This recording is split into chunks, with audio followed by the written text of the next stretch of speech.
ಒಳ್ಳೆ ಯೋಗಗಳು ಪ್ರಾಪ್ತವಾಗುವಂತಹ ಯೋಗ ಕನ್ಯಾ ರಾಶಿಯವರಿಗೆ ಸಿಗುತ್ತೆ. ಇನ್ನು ತುಲಾ ರಾಶಿಯವರಿಗೆ ನೋಡಿದ್ರೆ, ತುಲಾ ರಾಶಿಯವರಿಗೆ ಪಂಚಮ ಸ್ಥಾನದಲ್ಲಿ ಈ ಗ್ರಹಣ ಆಗ್ತಿರುವಂತದ್ದು. ತುಲಾ ರಾಶಿಯವರಿಗೆ ಒಂದ್ ರೀತಿ ಮಿಶ್ರ ಫಲಗಳು ಅಂತ ಹೇಳ್ಬೋದು.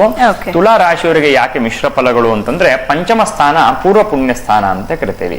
ಹಾಗಾಗಿ ಪಾಪೇ ಪಂಚಮಗೇಯಸ್ಯ ದೋಷವಶತೋ ಮೌಢ್ಯಾದಿನಾರಂಗತಿ ವಾರ್ಪತ್ಯಸ್ಯ ಪುರಾಣ ಪುಣ್ಯವಿಲೆಯೋ ವೇದ್ಯ ಮನಃಕುಂಠತ ಅಂತ ಶಾಸ್ತ್ರ ಹೇಳುತ್ತೆ.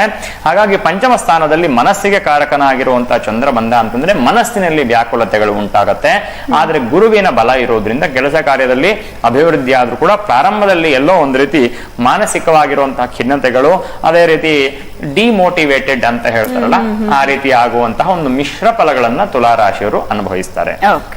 ಇನ್ನು ವೃಶ್ಚಿಕ ರಾಶಿಯವರಿಗೆ ನೋಡಿದ್ರೆ ಸುಖ ಸ್ಥಾನ ಅಂತ ಕರಿತೀವಿ. ಚಂದ್ರ ತಾಯಿಗೆ ಕಾರಕೋ ಭಾವನಾಶ ಅಂತ ಸ್ಪಷ್ಟವಾಗಿ ಶಾಸ್ತ್ರದಲ್ಲಿ ಹೇಳಿರೋ ರೀತಿಯಲ್ಲಿ ಕಾರಕನಾಗಿರುವಂತ ಚಂದ್ರ ಮಾತೃಸ್ಥಾನದಲ್ಲಿ ಬಂದ ಅಂತಂದ್ರೆ ತಾಯಿಗೆ ಅನಾರೋಗ್ಯಾದಿಗಳು ಉಂಟಾಗುವಂತಹ ಸಾಧ್ಯತೆ ವೃಶ್ಚಿಕ ರಾಶಿಯವರಿಗೆ ಇರುತ್ತೆ. ಹಾಗಾಗಿ ಅದರಲ್ಲೂ ಕೂಡ ರಾಹುವಿನ ಒಂದು ಯೋಗದಲ್ಲಿ ಬಂದ ಅಂತಂದ್ರೆ, ರಾಹು ವಾಯು ತತ್ವದ ಒಂದು ಗ್ರಹ ಆದ ಕಾರಣ ಈ ಕಫ ಮತ್ತೆ ಶೀತ ಪ್ರವೃತ್ತಿಯಲ್ಲಿ ಇರುವಂತಹ ಅನಾರೋಗ್ಯಾದಿಗಳು ವೃಶ್ಚಿಕ ರಾಶಿಯವರ ತಾಯಿಗೆ ಉಂಟಾಗುವಂತಹ ಸಾಧ್ಯತೆ. ಮಾತಾ ಸುಹೃತ್ ಮಾತುಲ ಭಾಗಿನೇಯ, ನಮಗೆ ಜೊತೆ ಇರುವಂತಹ ಸೌಖ್ಯವನ್ನ ಉಂಟು ಮಾಡುವಂತಹ ಸ್ನೇಹಿತರಿಂದ ದೂರ ಆಗುವಂತಹ ಸಾಧ್ಯತೆ. ಸುಹೃತ್ ಮಾತಾ ಸುಹೃತ್ ಮಾತುಲ ಭಾಗಿನೇಯ ಅಂದ್ರೆ ಸೋದರ ಮಾವನಿಗೆ ತೊಂದರೆ ಉಂಟಾಗುವಂಥದ್ದು.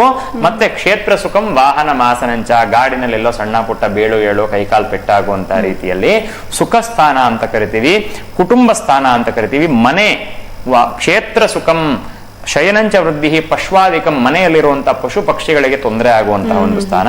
ಹಾಗಾಗಿ ವೃಶ್ಚಿಕ ರಾಶಿಯವರು ಸ್ವಲ್ಪ ಪರಿಹಾರಾದಿಗಳನ್ನ ಮಾಡಿಕೊಳ್ಳುವಂಥದ್ದು. ಈ ಗ್ರಹಣವನ್ನ ಮತ್ತೆ ಇನ್ನೊಂದು ವಿಶೇಷವಾಗಿ ಹೇಳಬೇಕು, ಗ್ರಹಣದಲ್ಲಿ ಇಷ್ಟು ಫಲಗಳು ಇದೆ ಅಂತ ಗೊತ್ತಾದ ತಕ್ಷಣ ಅದಕ್ಕೆ ಭಯಭೀತರಾಗಿ ಏನೋ ಮಾಡಬೇಕು ಅನ್ನೋದಕ್ಕೋಸ್ಕರ ಶಾಸ್ತ್ರ ಹೇಳಲ್ಲ. ಶಾಸ್ತ್ರ ಹೇಳುವಂಥದ್ದು ಜನಗಳಿಗೆ ಎಚ್ಚರಿಕೆ.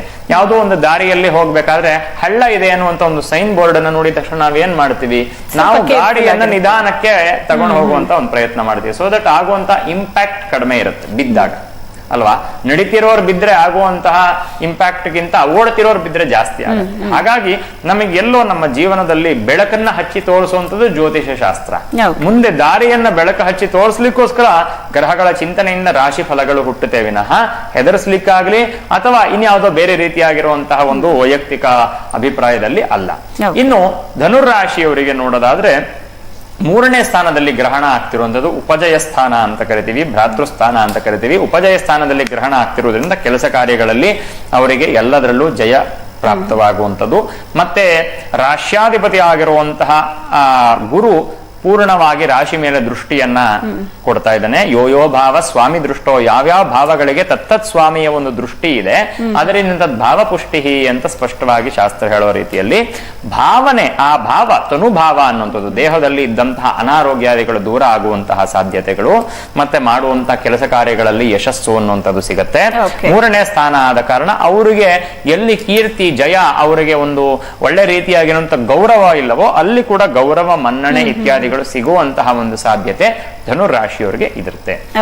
ಇನ್ನು ಮಿಶ್ರ ಫಲವಾಗಿರುವಂತಹ ಒಂದು ಮಕರ ರಾಶಿಯವರಿಗೆ ಎರಡನೇ ಸ್ಥಾನದಲ್ಲಿ ಗ್ರಹಣ ಆಗ್ತಿರುವಂಥದ್ದು. ಪಾಪೇ ವಿತ್ತಕತೆ ಸ್ವಪೂರ್ವ ನಿಚಿತ ದ್ರವ್ಯ ಕ್ಷಯೋ ವಕ್ತ್ರ ರುಕ್, ಸ್ಪಷ್ಟವಾಗಿ ಶ್ಲೋಕ ಹೇಳುವಂತ ರೀತಿಯಲ್ಲಿ ಪಾಪಗ್ರಹರ ಯೋಗ ವಿತ್ತ ಸ್ಥಾನದಲ್ಲಿ, ವಿತ್ತ ಅಂದ್ರೆ ಕುಟುಂಬ ಸ್ಥಾನ, ಎರಡನೇ ಸ್ಥಾನವನ್ನ ನಾವು ಕಣ್ಣಿಗೆ ಮತ್ತೆ ಮಾತಿಗೆ ಕುಟುಂಬಕ್ಕೆ ಧನಕ್ಕೆ ಇದೆಲ್ಲದಕ್ಕೆ ಹೋಲಿಕೆ ಮಾಡಿ ಹೇಳ್ತೇವೆ.